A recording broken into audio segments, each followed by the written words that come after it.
সিলেট টেস্টের প্রথম দিন সুপার ফ্লপ বাংলাদেশ। দেশের ক্রিকেটের বিপরীতমুখী যাত্রায় হতাশ সালাউদ্দিন। অর্থনীতি যেভাবে আগায় একটা দেশের ক্রিকেটটাও কিন্তু সেভাবে আগাবে। শুধু প্লেয়ারদের দোষ দিয়ে কোনো লাভ নেই। আমি মনে করি যে এটা আমাদের সামগ্রিক সবাইকে মিলে আসলে কাজ করতে হবে।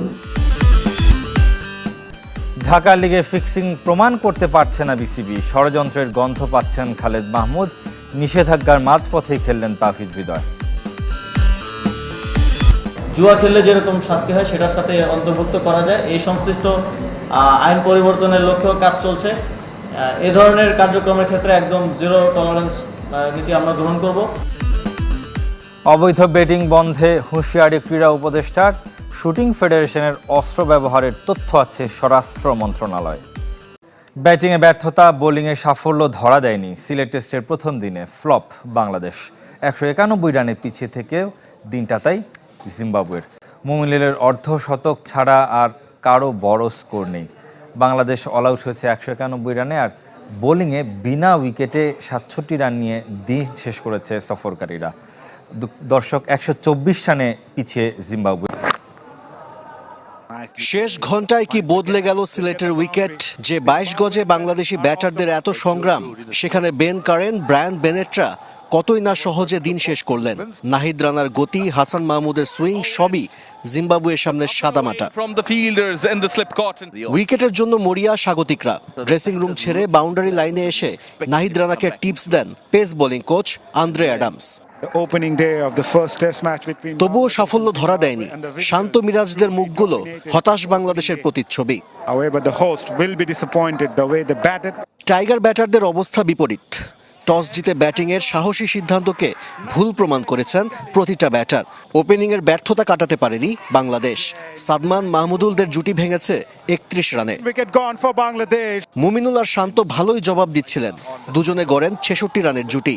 তবে উইকেটে সেট হয়ে আউট হয়ে যাবার দায় স্বীকার করা টাইগার অধিনায়ক একই দোষে দোষী। নাহিদের গতি নিয়ে বড়াই করা বাংলাদেশ, প্রতিপক্ষ পেসে কাবু। বেগ পেতে হয়েছে মুশফিককে। স্পিনার পেয়েই ব্যাট চালালেন, তবে বল মিড উইকেট পার করতে পারেন না। এরপর ধস নামে। মুমিনুল হাফ সেঞ্চুরি পূর্ণ করে ক্যাচ তুলে দেন। মিরাজ তাইজুলরাও বিভ্রান্ত। হাসান মাহমুদের সাথে 41 রানের জুটিতে 200 রানের ল্যান্ডমার্কের আশা দেখান জাকের আলী, কিন্তু নিজেই দায়িত্বজ্ঞানহীন শটে সে লক্ষ্য পূরণ করতে পারেননি। শেষ 13 ইনিংসে নবমবার 200-র নিচে গুটিয়ে গেল বাংলাদেশ।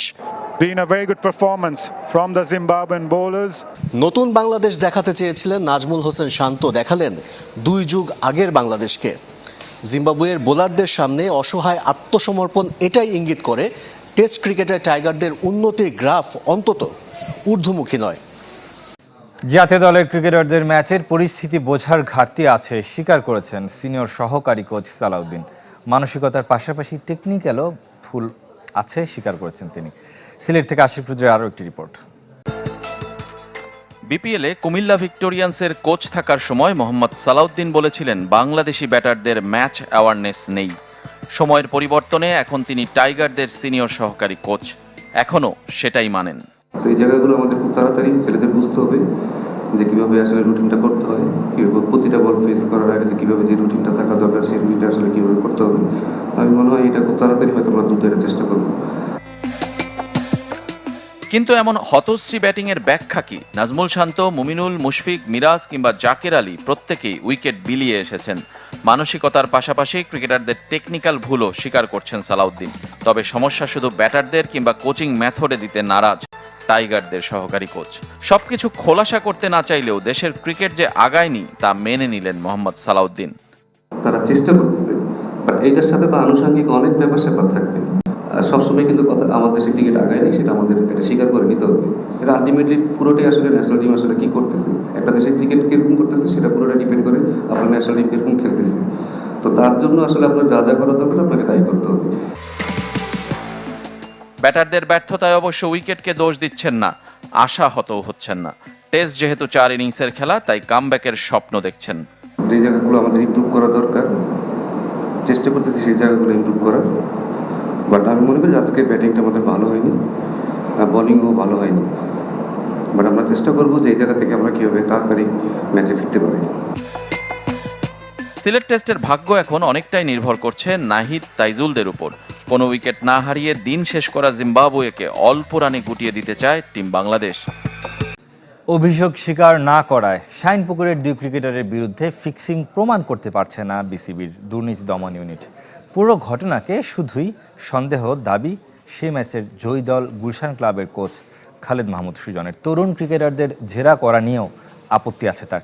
একই সঙ্গে দুর্নীতিতে তার নাম আসাটাকেও ষড়যন্ত্রের অংশ বলে মনে করেন সুজন। গুলশান ক্রিকেট ক্লাবের বিপক্ষে শাইনপুকুরের 2 ব্যাটারের ইচ্ছাকৃত আউটের অভিযোগ ওঠে। ফিক্সিং সন্দেহে যা ক্রিকেট আঙ্গনে তোলপাড়। এই ঘটনায় তদন্তে নামে বিসিবির অ্যান্টি করাপশন ইউনিট আকু। 3 ক্রিকেটারকে ডেকে প্রকাশ্যে দৃশ্যগুলোর পুনর্মঞ্চায়ন করে সমালোচনাও কুড়িয়েছে। 10 দিন পেরিয়ে গেলেও তদন্তে তেমন কোনো অগ্রগতি নেই। জানা গেছে 2 ব্যাটার মিনহাজুল আবিদিন সাব্বির ও রহিম আহমেদ ফিক্সিংয়ের অভিযোগ স্বীকার করছেন না। ফলে ঘটনা প্রমাণ করতে পারছে না আকু।